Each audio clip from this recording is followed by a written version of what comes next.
What is up, YouTube fam? Welcome back to the channel. It is good to see all of you guys today. Now, if you've seen the video thumbnail, if you've seen the title, you know what we're talking about today. Something that has been the question on a lot of people's minds for a long time: warrant officers in the Air Force. Now, if you guys have been staying tuned and keeping your ears open to what's been going on in the force, you guys have seen that the Air Force, starting in February, reintroduced the warrant officer program specifically for the cyber and IT career fields. So before we jump into this video, if you watching this video right now are interested in becoming a cyber or IT warrant officer, the application window started April 25th and is going on till May 31st. But we can imagine that your leadership will probably want that information sooner rather than later. So I'm going to put a picture right here. Please take a screenshot of these loose guidelines, and also check out the rest of this video and the documents in the description as we dive into what this warrant officer program will look like. Now, I have two very special leaders, special guests with me today that are very close to the situation. I've been working on this program themselves to explain what the warrant officer program will look like, some of our requirements to become a warrant officer, and then what it will look like in the force. So first, I want to introduce Lieutenant Colonel Justin Ellsworth. If you guys have been watching this channel, you know him already. He is the Deputy Career Field Manager for Comm and Cyber Officers. All right. And we also have Lieutenant Colonel Christina Perez. You probably have seen the Chief Perez interview already if you watch this channel. So you have seen a snippet of her, but she is at Headquarters Air Force as well, and is the Chief of the Cyber Force Development Division and the Comm and Cyber Officer Career Field Manager. So I want to appreciate you guys for coming and joining me today. But how are you both doing? Outstanding. We're excited to be here today, Kev. Yeah, thanks, Kev. Good to see you again, man. You're looking real good out there. So it's great to be back on the channel to talk about this pretty big effort going on right now. Right. And before we get started, I just want to say I appreciate all of the support that you have given myself and the channel so far. So, but we can dive right in. A quick history lesson, just from my own reading, that the Air Force had warrant officers all the way up to 1959, when the Senior Master Sergeant and Chief Master Sergeant ranks were introduced to take on those technical responsibilities. But as we've seen, they've also still been tied to the institutional responsibilities as well. So are you both able to kind of explain the why for why the Air Force has reintroduced the warrant officer program? Absolutely. Let me take that on first, Kev. So again, for all the viewers out there, I appreciate the time being here with Kev, Essa. I know many of you are out there following the channel, and I'm one of the followers of the channel, one of the subscribers. I know Kev can attest to that. I try to answer some questions and comments on the show, so I get really thrilled when we got some interesting questions out there, and again, it's just a great opportunity to spread the word. But to your point of the why, right? Why did we introduce the warrant officer? And you know, as I prepare for this conversation, there's a lot of words, right, that are coming through my mind, but it really boils down to the need for to address the readiness, right? Specifically, the gap in technical readiness, and really having that operational competitive advantage against our adversaries, against great power competition. I think if many of us, right, was following the news, or maybe just even on email, just seeing some of the guidance that we're getting from our senior leaders, it's hard to miss the word great power competition. There's an effort, right, to re-optimize our force against great power competition, and this is really one of the ways that the Air Force is addressing that multifaceted challenge of today's dynamic security landscape. It is also, I'm telling you, it's such an honor, right, to be right smack in the middle of it. It's such a pivotal moment in our Air Force history. It represents this strategic shift towards bolstering that technical proficiency and operational effectiveness. It is also about expanding and retaining that technical excellence. I think we all, if you've been in the Air Force for more than a day, you'll see that we continue to compete against industry, right? To retain that talent, and this is again just one way that the Air Force is addressing that. And again, I'm privileged, super excited to be part of it all, along with Lieutenant Colonel Ellsworth and the rest of our team back at Headquarters Air Force.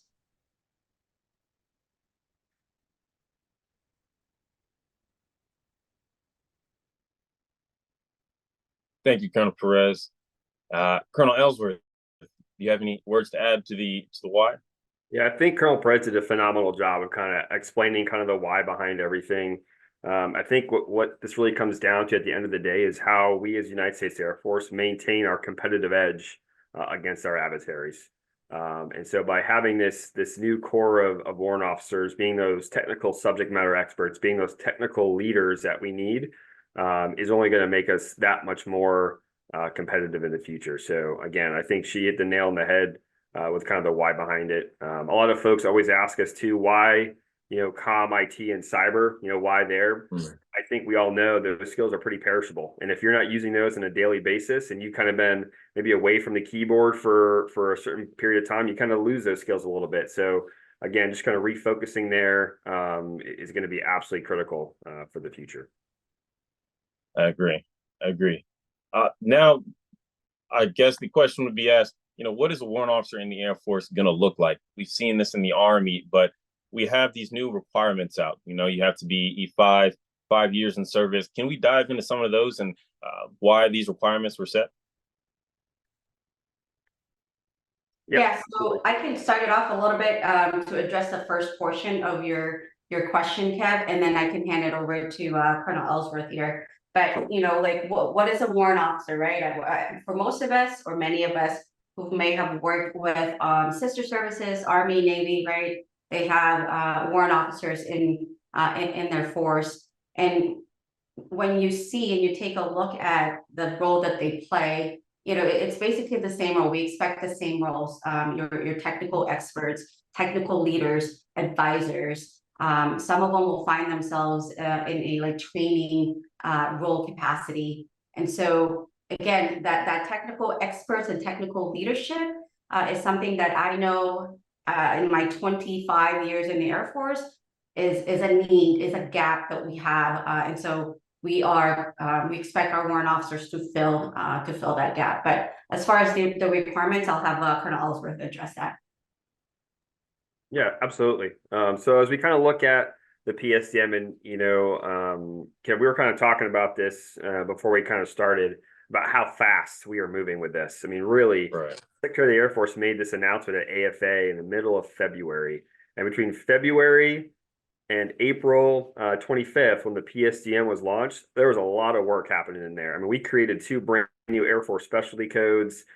We had multiple workshops with our teammates in A1, our personnel list, our SAF-CM, which is the Chief Information Officer, primary cyber advisor. We brought in experts from all over both the Air Force as well as our joint force. We had a couple of Army warrant officers, Navy warrant officers, Marine Corps warrant officers, you name it, to kind of all come together and kind of figure out what this looks like. So, I mean, just to talk about how fast we have been moving it's blowing me away personally in my 17 plus years in the military. So we created essentially 2 Air Force specialty codes. You have your 17 Whiskey, which is your warfighting comm and IT systems operation, and then your 17 Yankee, which are your cyber effects and warfare operations. And so each of those 2 AFSCs, when you go to apply, has a little bit of a unique flavor to it. So for those going for our 17 Whiskey, our warfighting comms and IT systems, we're really looking at about, in addition to some of the other requirements you mentioned, E5 and above, we have requirements that are like, hey, you must have at least 24 months of operational Air Force experience time in the IT or comm, field. And so think about some of the things that you do when you're back at MacDill, or now that you're kind of downrange. That's what we're looking for, that operational experience of what you're doing for the Air Force. Additionally, we've added in there that you must have have a certification as well. So a lot of our folks there may have a Security Plus or something along those lines, and we're kind of looking for those technical individuals.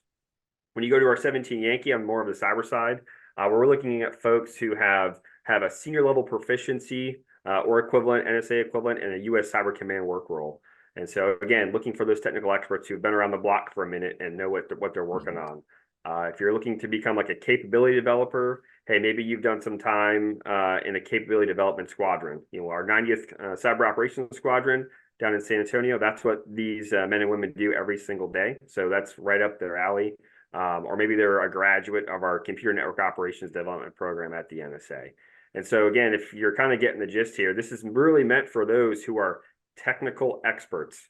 I know we get a lot of questions since we opened this up saying, hey, you know, I've been doing this little thing on the side. Does that really count? Again, technical experts, because you're going to show up to your first unit once you graduate from Warrant Officer Training School, and you're going to be hitting the ground running. There is no, as of today, there is no initial skills training. And so when you show up day one, you are now a warrant officer, and we're going to expect you to know what's up. And so it's going to be a highly competitive board this first go around.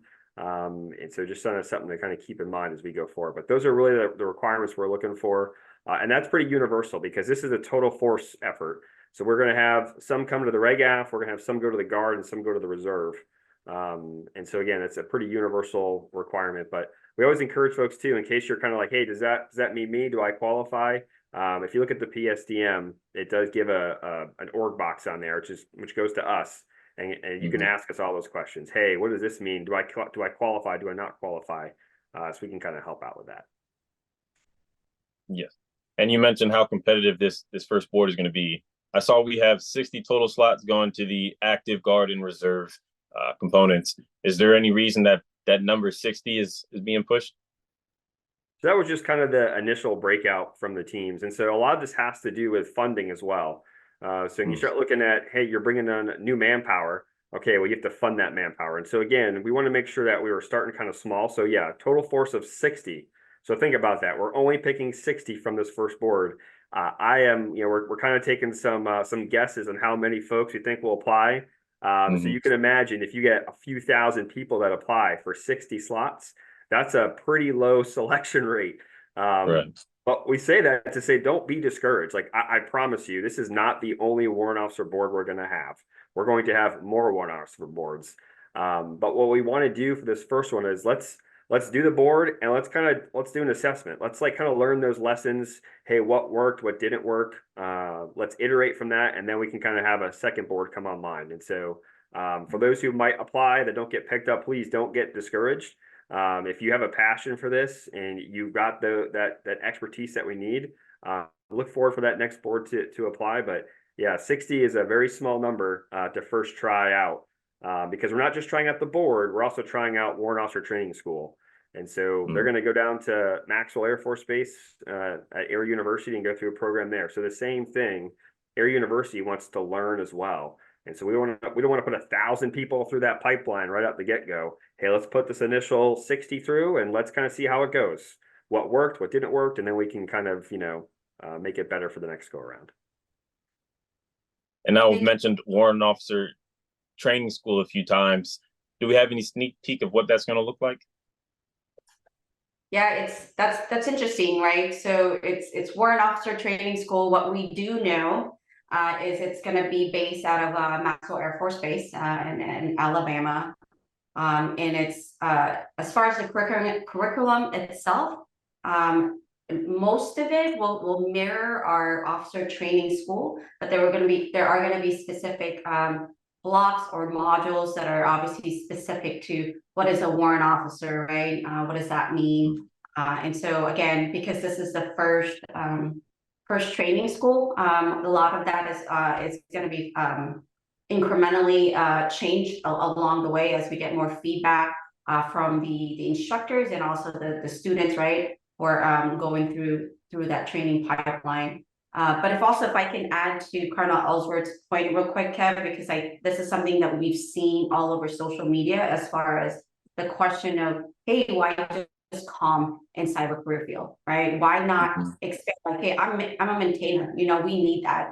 Or I'm you know, name a career field. And so again, just to encourage your viewers out there, anybody who's going to come online and run across your YouTube video here, that, you know, it's not because we think comm and cyber is more important than the other career fields, but we do have to start somewhere, right? And so as we're figuring this out, and as the Secretary of the Air Force, our senior leaders, make that decision to expand to other career fields, I'm sure that announcement will come. And so I just encourage people to just watch the process along the way. And again, feedback is super important to us, because I'll be the first one to say, and I'm sure Colonel Ellsworth will echo it, we don't have all the answers, right? Even with our team of rock stars, we don't have all the answers. So, but we're putting our best foot forward to make sure that we figure this out, hopefully for the rest of the Air Force. That makes sense. Thank you. And I saw that there may not be a technical training after WOTS. These warrant officers are going straight to their units. Is that correct? Yep, that's correct. And what Colonel Perez was talking about with Watts, or the Warrant Officer Training School. So Air University, just so you know, has been reaching out, and they have actually brought in some Army warrant officers, as well as reaching out to the other services to kind of talk about what their school looks like. So we're incorporating that in there. But you're correct, Kev. So when this first class, which will go from October to December of this year, graduates in December, they'll go back to their home station, get packed up and PCS ready, and then they'll go to their first unit right away in January. And then the second class actually starts in January, graduates in March, and we'll kind of follow a similar timeline process. So again, there is no initial skills training right now. So what we're doing later this summer in August is we're holding a workshop to kind of look at, hey, are there certain initial skills trainings that we're going to need? Especially if we start looking at to target maybe bringing in civilians into the warrant officer program. Additionally, looking at what some of those advanced functional training pipelines might look like. And so that doesn't mean you come in as a warrant officer and then you get no training. That's going to be farther from the truth. We want to make sure we're continuing to develop those skill sets. And so we're talking a lot with the Army. The Army has a phenomenal program for a lot of their cyber, and they call them signal, but comm warrant officers. And so we're working to see how we can maybe set up agreements with them to have some of our warrant officers go to their schools, just to give us some time, some runway space as we build up our own. And so there's a lot under development right now. But yeah, so they're going to show up, like I said, end of January, early February of next year. Warrant officer, pick your, whatever your last name is at your first unit. So it's a fast moving train, but it's pretty exciting. Definitely exciting. And then I also saw, to take care of our service members, we have some more personal programs like Save Pay to address some pay gaps and things like that. Do you want to talk about any of these programs as well? Colonel Ellsworth is passionate about pay, right? And it's not from a personal perspective, but really we all know that most of us serve the Air Force voluntarily, right? But we're all like realistic. Hey, we got to pay the bills still, right? And so we are leveraging the saved pay program that the Air Force has, and I'll have Colonel also correct me if I'm wrong here, but basically as you apply this program, if you get selected, if there is a difference in pay and entitlements, you will not lose money, right? So for instance, if you're making, I'll just throw a number out there, like $6 grand in your base pay, and then you get accepted for warrant officer, maybe the difference is like $200 less, 58 grand a month in your base. You will not lose that difference in pay. And then obviously with the housing allowance and stuff like that, you will keep that current rate obviously until you PCS to your next base, and at that point, whatever the housing allowances for that location will then apply to you and whatever your current rank is at that time. So definitely part of the mindset going into this is do no harm first, right? So at every opportunity that we get to address those questions and concerns with our A1 partners, you guys best believe it that we're asking those questions, because again, behind this program here, right, the very very reason why we're doing this as well. In addition to building that technical proficiency, there is the people, keeping the talent. So Save Pay is definitely one program or opportunity where we're making sure that our members, our future warrant officers, are taken care of that way. But Colonel Ellsworth, feel free to add anything that I might have missed. No, ma'am, you got it all. Yeah, that's a big one. Again, you can, it's public knowledge. You can go out there and take a look at that. And again, I'll put a plug in for their frequently asked questions. So if you go to my FSS, where the page is, you've got both the PSDM, the Personnel Service Delivery Memorandum, that kind of outlines the program, and right above that is the FAQs. So as we get those FAQs in, we feed them into AFPC to make sure they can kind of keep that document updated. But it kind of covers all those things. So make sure before you apply, kind of read up on some of those things to ensure you're applying for what you really want. That sounds great. So those are the main questions that I had. Do you guys have any other things you want to address? Any advice for people that are applying for the program before we finish up today? Again, just a quick plug. Our box is there for a reason. We listed it on the PSDM for a reason. And the FAQs will be helpful not only to the members, but the leadership of those members as well. So keep feeding us those questions. Colonel Ellsworth has done a great job triaging that. We make fun of him here, YouTube audience here, because he has his need to like respond to every questions and inquiries that we get. So I actually really love that about him. So feed us those questions. And again, as we see a pattern or a trend there, we'll make sure to highlight that on the FAQs to make that readily available to our members. But again, just an awesome time to be in our Air Force. Lots of changes, lots of work, but I know it's all worth it at the end. So I appreciate the patience of the folks who are out there, maybe like going through this application process. And again, well, it'll get better. And again, thank you for the opportunity to just share some words here with you guys. Yeah, I would just to add on, because I know everyone always asks. So some of the FAQs out there. So one of the big ones we get a lot of time is inter-service transfer. So a lot of folks want to know, hey, how can I bring in that amazing Army, Navy, Coast Guard, Marine warrant officer to the Air Force? So I'll tell you right now, that's under works. We're working pretty closely with our A1 partners to kind of make that a reality, because we would love to bring some of that talent into the Air Force as well to help us kind of develop what some of the force development policies look like. And so that is underway. I don't have a timeline when we're going to be done with it just yet, but it's something we're working on pretty darn hard because we recognize that, again, we haven't had warrant officers for quite a while. So I'd love to bring some of that expertise in, cross them over into the blue, and they can kind of help us out, whether it's at the career field team, whether it's at warrant officer training schools, somebody has instructors. And so that's something that we're working on pretty hard to make sure we get through the door. But yeah, just to echo what Colonel Perez said, please, if you have questions, again, look at the program announcement document. Our org box is in there. To your point, yeah, it's a pet peeve of mine. I guess you have to respond to every Teams message and email and everything that comes in. So you're more than welcome to reach out to the team. We want to make sure you're making an informed decision. That's kind of what it really comes down to. And then I think the last thing I would kind of close on from my side is, again, as we kind of move this, and as we mentioned, we move pretty quickly on this. And there's been some good days and there's been some bad days of us kind of pushing this through. But I think if I look at the Secretary of the Air Force, he's got a great quote in one of his great power competition memos. And he says, change is hard, but losing is unacceptable. And that's something that we try to think through every single day as we go through this. Because again, we haven't done this in a while. So how do we make sure we're making this right? And so it's all about, getting ready for great power competition. And that's what it all comes down to. And this is just an amazing program. We're excited. Again, the outpouring of support from airmen across has been incredible. Lots of great questions, and keep them coming. And we look forward to the board here in June. And again, I'm wondering how many applicants we're going to get. It's going to be a lot of fun for our team here. So Definitely.